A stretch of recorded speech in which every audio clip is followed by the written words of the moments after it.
So these trails are almost 30 years old in some case, and many of them user-built, and they sort of represent the origins of mountain biking here in the Grand Valley. 18 Road's one of our most popular trail systems, and really it's focused on kind of that family-friendly type trail experience. It also has some challenging trails as well, and our visitation out there has just continued to grow year over year. We applied for a Colorado Parks and Wildlife Trails Planning Grant back in 2018, about $45,000 to invest in hiring an outside consultant that came in, got public feedback, put together a plan that identified what they thought would be a good build out of the trail system.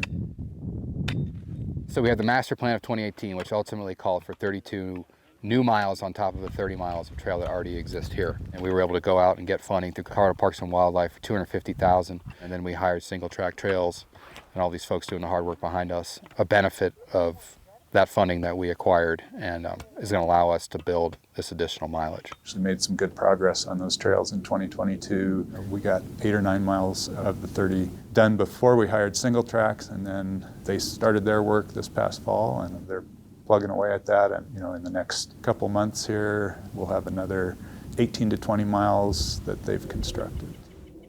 We rely on our partners a lot. We worked with the city of Fruita and the Colorado Plateau Mountain Bike Trail Association, or COTMOBA. Mesa County's been very involved with trail crew that's helped a lot with construction and maintenance out there.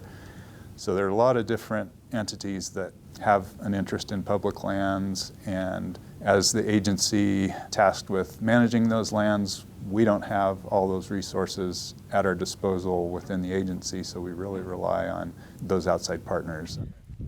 Basically, when we have a trail project proposed, we identify where we would like those trails to be out on the ground, and utilize trail design principles to lay those trails out, bring a proposal forward to our different specialists that are responsible for resources on the ground, whether that be plants, animals. Sometimes they'll identify resources of concern.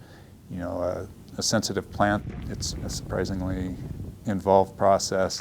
They're about halfway through right now. This project's moving along, I'd say, faster than a typical trail project. And we hope that we'll finish all of it by spring. And hopefully, by next fall, we'll have a lot of the trails named and have signs up. It's cool to be able to see that process through from the initial concept, planning, and then to actually getting tools in the dirt and then seeing people out there enjoying the trails.